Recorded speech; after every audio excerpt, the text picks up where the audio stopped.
Hi అండి. ఈరోజైతే మన ఛానల్లో మటన్ తలకాయ కూర రెడీ చేస్తున్నానండి. చేసే విధానం చూడండి. ముందుగా నేనైతే కూర తీసుకుని ఆ విధంగా శుభ్రంగా కడిగి కుక్కర్లో వేసుకున్నానండి. కుక్కర్లో వేసుకున్న తర్వాత 2 బిర్యానీ ఆకులు, 2 చెక్క లవంగాలు వేసి, తర్వాత అల్లం వెల్లిపాయ పేస్ట్ కూడా 1 స్పూన్ వేసి, గళ్ళుప్పు కూడా తగినంత వేసుకొని కొంచెం వాటర్ పోసుకొని మొత్తం ఆ విధంగా కలబెట్టానండి. కలబెట్టిన తర్వాత మనం పొయ్యి మీద పెట్టుకొని 5-6 విజిల్లు వచ్చే వరకు ఉడకబెట్టుకోవాలండి.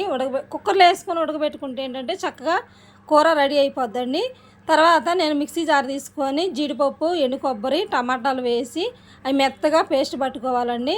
తర్వాత ఈ విధంగా కుక్కర్ నేను పొయ్యి మీద పెడుతున్నానండి. పెట్టిన తర్వాత 4-5 విజిల్లు రావాలండి.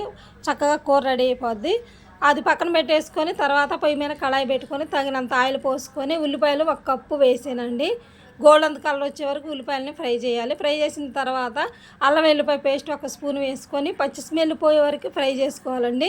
ముందుగా మనం టమాటాలు పేస్ట్ పట్టుకున్నాం కదండి, ఆ పేస్ట్ కూడా వేసి చక్కగా ఆయిల్ పైకి తేలే వరకు ఫ్రై చేసుకొని ఇప్పుడు తగినంత కారం, పసుపు, జీలకర్ర పొడి, ధనియాల పొడి, చెక్క లవంగాల పొడి మొత్తం వేసి ఆ విధంగా ఆయిల్ పైకి తేలే వరకు ఫ్రై చేసుకొని ఇప్పుడు ముందుగా కుక్కర్లో మనం ఉడకబెట్టుకున్న మటన్ తలకాయ కూర మొత్తం వేసి తగినన్ని వాటర్ కూడా చూసుకుంటూ పోసుకుంటూ మెదడు ఉంటుంది కదండి, మెదడు కూడా మధ్యలో వేసి తర్వాత సాల్ట్ కూడా చెక్ చేసుకొని సాల్ట్ వేసి లాస్ట్లో కొత్తిమీర, పుదీనాకు అన్నీ వేసుకొని చక్కగా మనం తగినంత పచ్చిమిరకాయలు కూడా వేసుకొని మొత్తం కూర అయితే ఆయిల్ పైకి తేలే వరకు కర్రీ రెడీ చేసుకోవాలండి.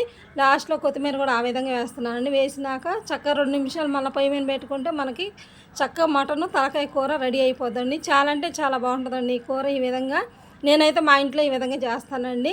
వీడియో నచ్చితే లైక్ చేయండి, ఛానల్ ఫాలో చేయండి. మరొక వీడియోతో మళ్ళీ కలుస్తాను. ఉంటాను.